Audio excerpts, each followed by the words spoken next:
Flash news, the government just came up with the strongest cooling measure ever. ABSD increased, TDSR tightened, LTV tightened, and GRS increased. It will shake the property market. And in this video, we will show you what lead to this cooling measure, what do the policies entail, and what should you do moving forward. So what lead to this cooling measure? For the past 2 years, private property price index have increased by 9%, HDB price index up by 15%, and this is after a drop of almost 10% from 2014 to 2019. Government land sales show that the price is likely to continue to go up in the next 1 year. Land on new launch likely to sell 2,000 PSF, twice the price of current resale property in this area. Advertisement, we have one such unit for sale.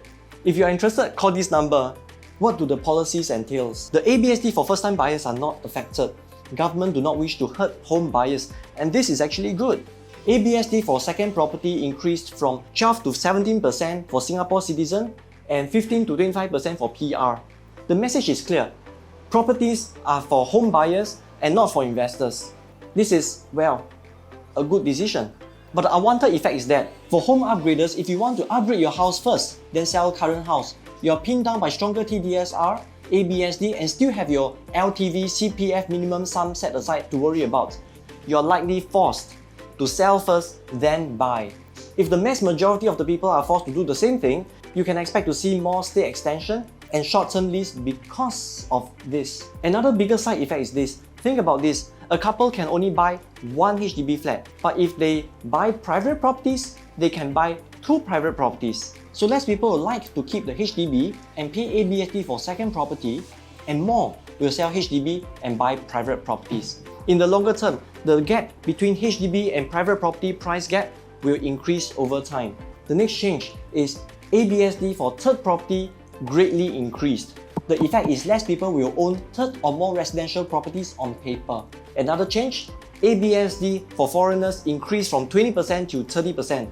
Our property price increased during COVID when no foreigners came to Singapore. Think about this, once the COVID is over, foreigners start to come to Singapore and buy our properties, property price goes up. Our property price is already hot enough. We do not need the extra money to push up the property price. So in this sense, it is a good measure. The next change, ABSD for entities increased from 25% to 35%. Entities can refer to, for example, developers. Without ABSD, developers can hold the property for as long as they want and wait for the market to pick up and eventually hit their selling price, and they can sell the property.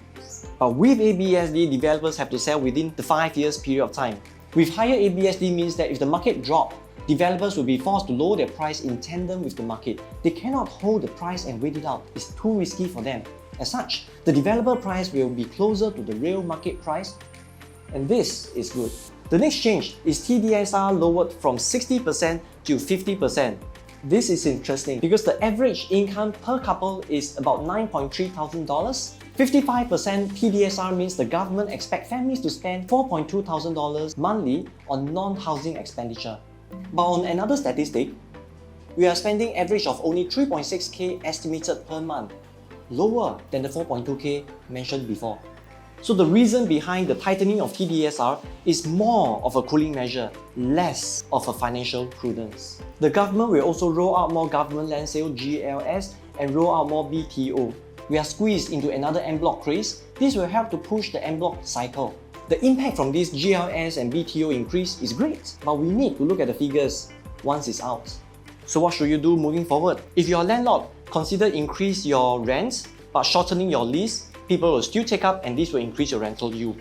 For HDB dwellers, the price difference between HDB price and private property price is likely to go up. So consider selling your HDB and go for private property. For investors who have first or second residential properties already, for your third property, consider going into commercial or industrial properties. Especially for warehouse, I think in the next few years will be very good.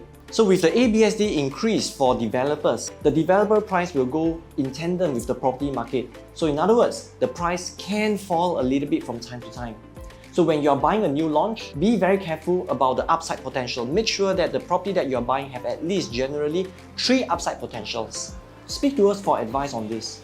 For en bloc projects, don't just blindly jump into an en bloc project. The SSD is still 3 years, but right now the en bloc potential properties are slightly overpriced.